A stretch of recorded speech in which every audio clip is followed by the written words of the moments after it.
सब लोग एक जैसा सोचते हैं। दरबार की कार्यवाही चल रही थी। सभी दरबारी एक ऐसे प्रश्न पर विचार कर रहे थे जो राजकाज चलाने की दृष्टि से बेहद अहम ना था। सभी एक एक कर अपनी राय दे रहे थे। बादशाह दरबार में बैठे महसूस कर रहे थे कि सबकी राय अलग है। उन्हें आश्चर्य हुआ कि सभी एक जैसा क्यों नहीं सोचते। तब बादशाह अकबर ने बीरबल से पूछा, क्या तुम बता सकते हो लोगों की राय आपस में मिलती क्यों नहीं? सब अलग अलग क्यों सोचते हैं? हमेशा ऐसा नहीं होता, बादशाह सलामत बीरबल बोला। कुछ समस्याएं ऐसी होती हैं जिन पर सभी के विचार समान होते हैं। इसके बाद और काम निपटाकर दरबार की कार्यवाही समाप्त हो गई।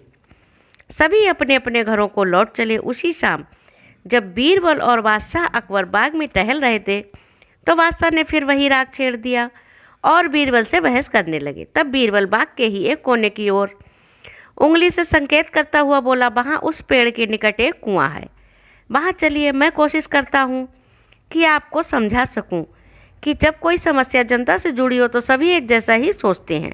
मेरे कहने का मतलब यह है कि बहुत सी बातें ऐसी हैं जिनको लेकर लोगों के विचार एक जैसे होते हैं।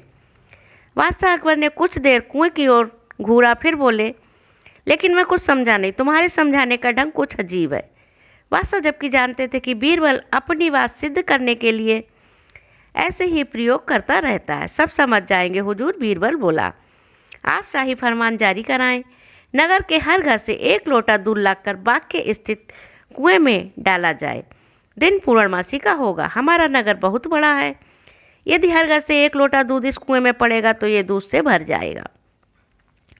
बीरबल की यह बात सुनकर बादशाह अकबर ठहाका लगाकर हंस पड़े। फिर भी उन्होंने बीरबल के कहे अनुसार फरमान जारी कर दिया।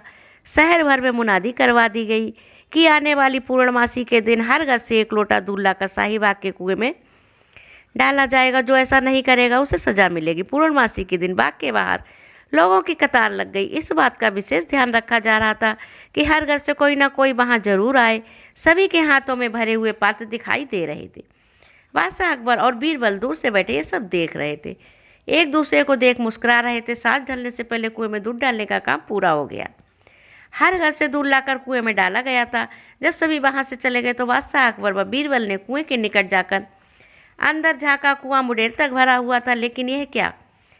बादशाह अकबर को बेहद हैरानी हुई कि कुएं में दूध नहीं, पानी भरा हुआ था। दूध का तो कहीं नामो निशान तक ना था। हैरानी भरी निगाहों से अकबर ने बीरबल की ओर देखते हुए पूछा, ऐसा क्यों हुआ? शाही फरमान तो कुएं में दूध डालने का जारी हुआ था। यह पानी कहाँ से आया? लोगों ने दूध क्यों नहीं डाला? बीरबल एक जोरदार ठहाका लगाता हुआ बोला, यही तो मैं सिद्ध करना चाहता था हुजूर। मैंने कहा था आपसे कि बहुत सी ऐसी बातें होती हैं जिस पर एक जैसा सोचते हैं, और यह भी एक ऐसा ही मौका था। लोगों ने कीमती दूध बर्बाद करने को तैयार न थे। वे जानते थे कि कुएं में दूध डालना व्यर्थ है, इससे उन्हें कुछ मिलने वाला नहीं था। इसीलिए सोचकर कि किसी को क्या पता चलेगा, सभी पानी से भरे बर्तन ले आए और कुएं में उड़ेल दिया। नतीजा दूध के बजाय पानी से भर गया कुआं। बीरबल की यह चतुराई देख बादशाह अकबर ने उसकी पीठ थपथपाई।